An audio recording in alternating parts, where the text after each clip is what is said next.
I'm Miss Potatoes, and this week's project with Miss Potatoes is scratch art.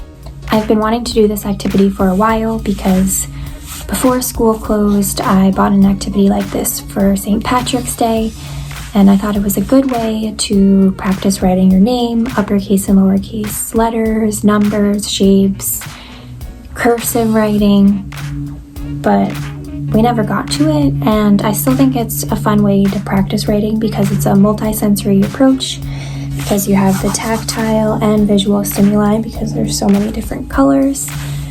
So I figured, why not make our own? Here are the steps to make your own scratch art. You need a few things for this scratch art craft.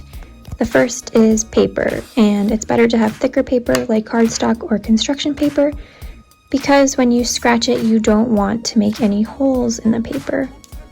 You also need crayons, possibly a sharpener if you want to sharpen your crayons, and then you need a paintbrush, some black paint, dish soap, and then a plate or something to put the paint on, and then you need things to scratch the paint off. So I found this little mini skewer.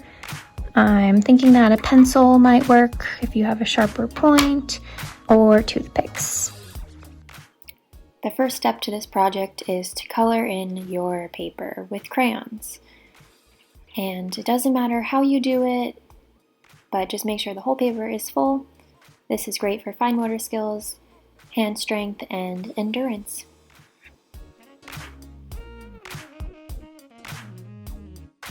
So when you're done coloring your paper, it might look something like this.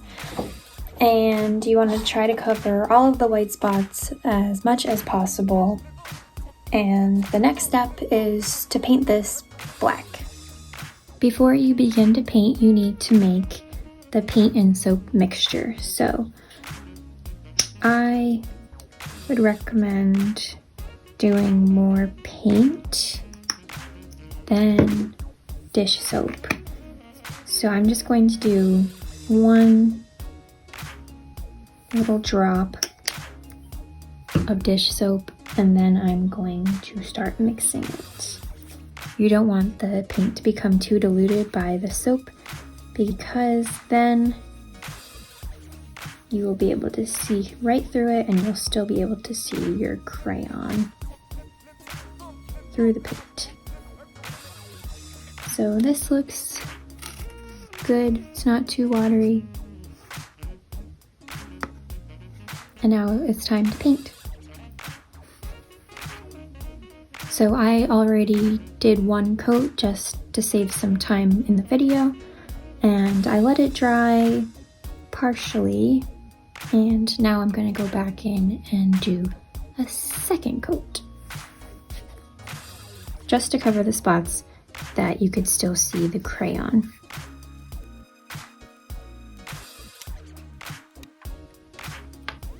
Okay, so now all the spots are covered, and I'm going to let it dry probably for about an hour just to make sure that it's fully dry before we make the little scratch design. So once your paint is dry, it should look like this, and then it's now time to test out our different tools. So I'm going to start with this mini skewer that I have.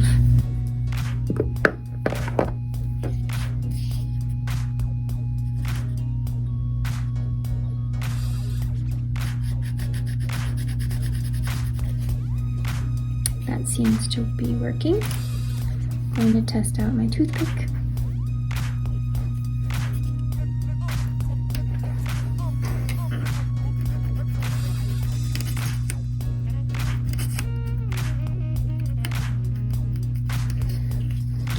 That also works.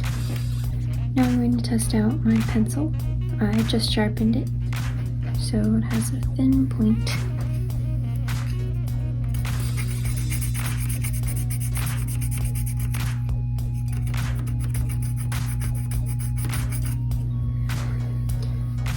That doesn't work as well because you end up coloring with the lead of the pencil. And then lastly, we'll try out our mechanical pencil, but we'll push the lead in, so we're just using the very tip of the pencil.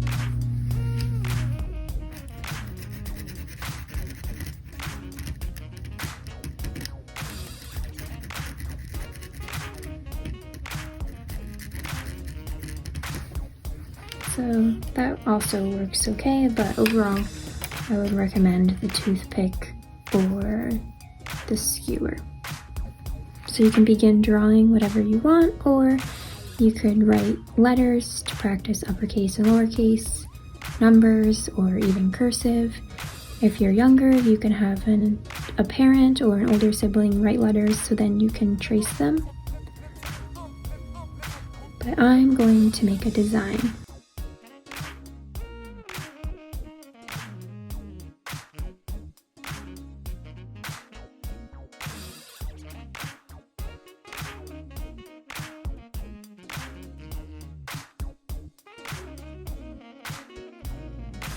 For those of you who don't have black paint, I also tried just black crayon on top of the other crayons, and then I used the same toothpick or skewer, and it does work, so that's an alternative way to do this project. Here's my final product, and as always, I would love to see pictures or videos of your designs. I know that you're all very creative and talented, so send them my way. I would love to see them.